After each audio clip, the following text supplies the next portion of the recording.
Thank you. We will move on to committee reports. Legislative update, Mrs. Shorter. Yes, I do have a legislative update. Can you guys hear me? I'm speaking loud. Alrighty. And thank you so much for providing this information. It's been a challenging month. I lost my father-in-law. We had to go down south to bury him, and had a student that actually went off to OSU. She's now on the campus, so it's been a busy time. So I appreciate the fact that you've got this information for me. Makes it much easier, so we'll roll right into it. One of the things that I want to highlight, as we were talking about transportation tonight, it pertains to commercial driving as far as the student aid that will be established in a program to basically cover those types of costs so that we can get more students in the pipeline for CDLs. And I believe Butler Tech is working on getting that program together. Perhaps it's further along than I know, but it's good news on that front. So we're gonna have a nice pipeline. It's an alternative route for students. It's going to defray the costs. As you heard, the cost can be anywhere from $2,500 to $4,500 to get that license. So being able to essentially train for that while you're in school is a huge benefit. That's going to really help school districts and local companies, as well as our students that are in the Butler Tech program. One of the things that I think is a really good thing to discuss, this was brought to my attention by Mr. Begley, and I just want to share that information, this information that he's provided. Polls have shown that in spite of efforts that lawmakers have engaged in, where they've essentially tried to control the content in classrooms, a majority of Ohio parents trust their kids' teachers, and the survey says, according to the poll, 91.6% of parents agreed with the statement, "I trust my child's teacher to support their academic learning and success." 90% of parents agreed with the statement, "I trust my child's teacher to be a positive role model." Another 89.1% of parents agreed with the statement, "I trust my child's teacher to have high expectations of my child." So these are all very good signs. And, you know, despite the types of legislation that we've seen in House Bill 327 and Sub Bill 322 and House Bill 616, which attempts to put limits about discussions when it pertains to sexual orientation for students. Parents, overall, it's a resounding yes to the schools. They believe that the schools and teachers and boards of education should be making these decisions by 91%. So that is a message to our state legislatures. Let us do what we're doing, we can handle it. And the parents expect us to do so. Can you read that statement again? Which one? As far as the percentages, or? The last sentence about the teachers making the decision for the parents.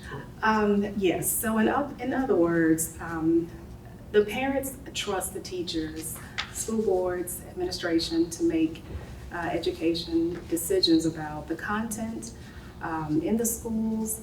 Legislatures themselves can continue to debate policy, but here in our public schools here in Ohio, parents expect us to continue to make those decisions by a whopping 91.6%.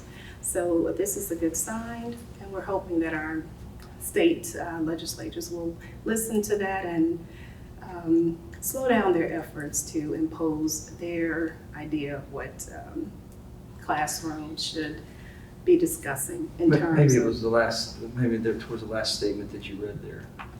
And maybe I didn't hear it. I can check. If you don't mind, I'll look after the meeting. I thought I heard you say something about the parents, the teachers can imply to the kids, and the parents are okay with that, but I'm not sure. So the poll says that parents are confident that what their teachers and their schools, their administrators, what their schools are imparting. They're confident that those schools should set the content of what those. And I agree with that. Maybe I misunderstood, so I can check after. Yeah, oh, and just, yeah, Thank you, Ms. Shore. feel free to read this. Thank you so much. It's a good article. But I think it's a vote of confidence. It's good news that we should continue to do what we're doing. Thank you so much. And that's what parents are wanting. All right, that's my update. Great, thank you. Butler Tech update, I'll cover that. Butler Tech started back to school last Thursday, so they've already been in a week now. As the school year ended, they had, I guess over the summer, Butler Tech sent a number of teams to national competition. Over 6,000 attended in Dallas, Texas, and Butler Tech had 2 groups win the top award. One was in animatronics and the other one was in engineering design. I bring that to your attention because it's a wonderful accomplishment for the students, but it's also a fine example of the fact that career technical education, what Butler Tech does, isn't just an alternative to going to college. It's also a wonderful way, especially if you know what you want to do, to gain valuable experience while still in high school and then head off to college in your career field of choice.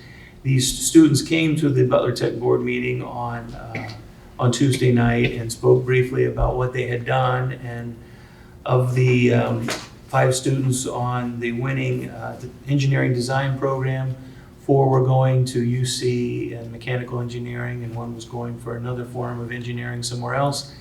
And then the animatronics students were all attending college and continuing their pursuit in that, whatever exactly animatronics is.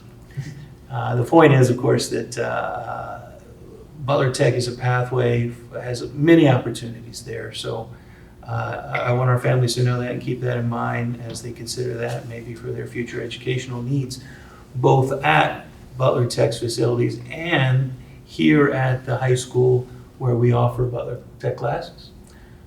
So please keep that in mind. Next up would be student achievement, Jerry Lynn Gundrum. Okay, well, it's always exciting to hear about new students and their achievements, students we haven't talked about before, but we also love some repeat achievers. And I wanted to highlight again this year that second grader at North, Caden Cummings, had his lemonade stand again over the summer. And this year he was able to raise $2,500 to donate to Fairfield North for school supplies and other items for North students in need. So it just astounds me what he's been able to accomplish, and he's only in second grade. So congratulations, Caden. We love having you part of the community, and we are all excited to see where the future takes you. Great. Thank you very much. Parks and Recreation, Mr. Clark. Yes. As with our last meeting, Clifford the Big Red Dog is not rained out tonight, and it's being shown at Harbin Park. If you have not seen the new screen that the Parks Department has purchased, they can show the movie in the daytime, and it looks like an LED TV. It's very clear. So the movie starts at 7 o'clock, same time as a football game. So go to the football game though. So that's happening tonight. They're talking about maybe getting a second screen to put out on the mansion out on Ross Road, and also doing something out there for that side of the city for those families over there to walk to. So more to come with that. Concerts are still going on. August 25th at Grooving on the Green. It's Fleetwood Gold. Does anybody know what the cover band that is? Fleetwood Mac, right? So that'll be there. Swimming pool is still open for a few more weeks. And then probably the spotlight, I guess, is the CAC Center, Community Arts Center. If you have not been to the Community Arts Center lately, I encourage you to go visit, especially the second floor. The banquet room has kind of been redone. They've got rid of the old projectors. They have televisions in there, 80-inch screens. But more importantly, walk outside. They now have a new painted area with some decorations, some greenery out there. And what that's done is allowed a lot more wedding receptions, bridal showers, anniversary parties. It's very picturesque out there. Matter of fact, Molly, the event director, said a lot of the bachelorettes or the wife, if there's a wedding there, kind of get upset because people migrate outside now because it's so nice out there instead of inside dancing.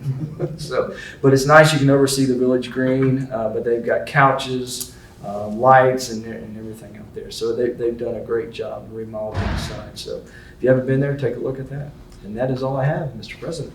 Great. Thank you, Mr. Clark. Planning Commission, Mr. Smith. Nothing to report this evening for the Planning Commission. They were scheduled to meet again on August 24th. That meeting has been canceled, so they will not meet again until September 14th. Thank you, Mr. Smith.